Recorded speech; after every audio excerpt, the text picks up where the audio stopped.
안녕하세요. 부동산이 좋아해 강스타입니다. 지금까지 정부는요, 이 18번에 걸쳐서 강력한 규제 정책을 통해서 시장의 수요를 억제하는 그런 정책을 써왔습니다. 주로 이 규제 정책은요, 세금이나 대출, 그리고 청약을 강화하면서 그야말로 일관된 정책을 보여주고 있는데요. 특히 이번 12.16 부동산 대책의 정부의 메시지를 좀 살펴보면요. 이런 문구가 많이 보입니다. 2021년 양도분부터 적용. 이 시행 일자가 참 눈에 거슬리는데요.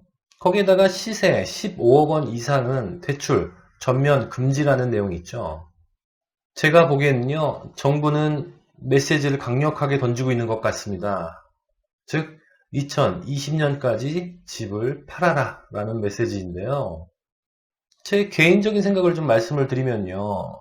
이 잠실주공 5단지나 아니면 음마아파트가 강남의 재건축 아파트를 15억 원 선 밑으로 끌어내리려고 하는 의도가 있지 않나라는 생각이 드는데요.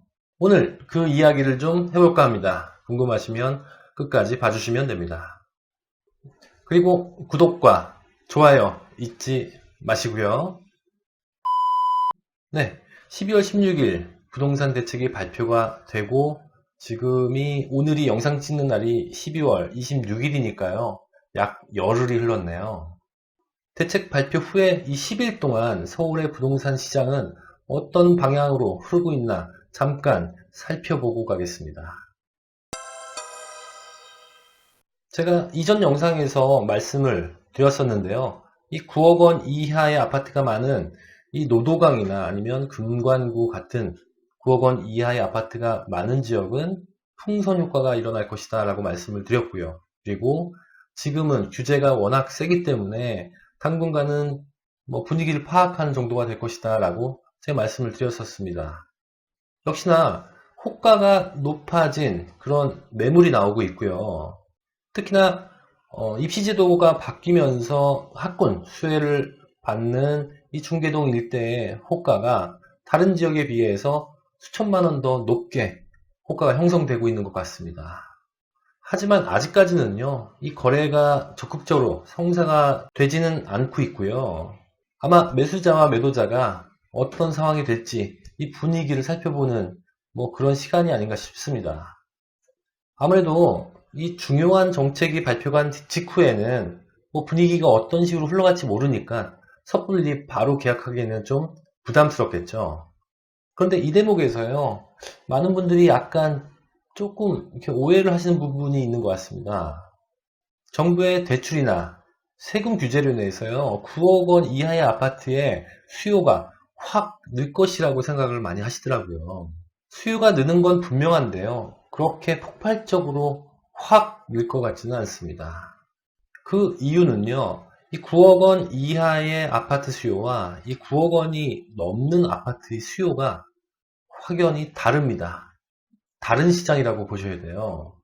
예를 들면 12억 원이나 13억 원 선에서 집을 사겠다라고 생각하셨던 분들이 이 대출이 좀 덜 나온다고 해서 그 금액에 맞게끔 9억 원 이하로 가지는 않으신다는 얘기입니다.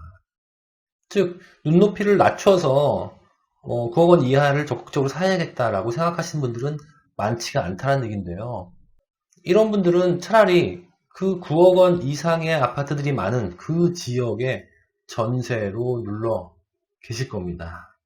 왜냐하면 그분들이 거기에 생활권이기 때문에 대출이 안 나와서 집을 못 사니까 그 지역에는 살아야 되거든요. 따라서 그 지역에, 그러니까 9억 원이 넘는 그 지역의 전세가는 꾸준히 오를 것입니다. 또한 9억 원이 넘는 부분에 대해서 장기 보유, 특별 공제를 받으려면 2년을 거주를 해야 되거든요. 그렇다 보니까 이 전세를 내보내고 실제 집주인들이 거주를 위해서 그 집으로 들어가야 되는 상황이 벌어졌습니다. 즉, 공급이 부족해졌다는 얘기죠. 전세값은 계속 오를 것입니다. 그러다 보니까요, 세금 관련해서 전세나 월세를 높게 받으려고 하는 세입자에게 전가시키는 그런 부분도 있어서요. 정부에서는 이 전세가에 대한 대책을 내놓을 계획이 있는 것으로 알고 있습니다. 아무튼 정부의 메시지는요 분명합니다. 9억 원 이하는 집을 사라라는 신호를 분명히 줬거든요. 무주택자분들이나 이 갈아타기 실거주자분들은 이때를 잘 이용하셔야겠습니다. 따라서 9억 원 이하의 아파트들은요 당분간은 관망세를 보이긴 하겠습니다만 이 상승 분위기는 계속 이어갈 것으로 저는 보고 있습니다. 단 과열 양상이 보여서 추가 대책을 정부에서 하지 않는 이상은 상승세는 꾸준히 갈 것으로 저는 생각하고 있습니다. 그 다음으로 9억 원에서 15억 원 사이 아파트를 좀 볼까요? 이 9억 원에서 15억 원 사이의 아파트들은요 대출 금액이 줄긴 했어도 아예 안 나오는 것이 아닙니다. 그러다 보니까 지금 급한 게 없어요. 따라서 현상 유지를 하면서 서로 분위기를 보는 그런 관망세가 이어질 것으로 저는 보고 있고요. 아무래도 15억 원 언저리에 있는 아파트들, 현재 뭐 14억, 14억 5천 이렇게 언저리에 있는 아파트들은 그냥 그 상태로 머무를 것 같고요. 12억 원대나 13억 원대 이 아파트들의 상승폭은 15억 원 이하로 한정될 것으로 저는 생각하고 있습니다. 그 이유는 15억 원 이상은 대출이 나오지 않기 때문인데요. 어찌됐건 지금 현재로서는 서로를 지켜보고 있는 그런 상황인 것 같습니다. 우리가 주목해야 할 가격대는요. 이 15억 원이 넘는 초고가 아파트입니다.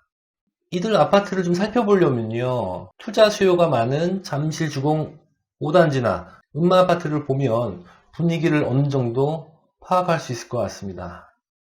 현재 잠실주공 5단지 전용면적 76제곱미터의 평형대가 지난 11일 21억 500만원에 거래가 됐었는데요. 호가가 22억 원까지 올라갔었습니다. 그런데 현재는 2억 원을 낮춘 20억 원 선에서 매물이 나오고 있고요. 그리고 강남의 음마아파트는요. 전용면적 85제곱미터가 22억 5천만 원에 거래가 된 후에 호가가 24억 원 이상으로 올랐었습니다. 그런데 현재는 대책 발표 이후에 2억 원이 낮아진 22억 원 선에서 매물이 나오고 있습니다.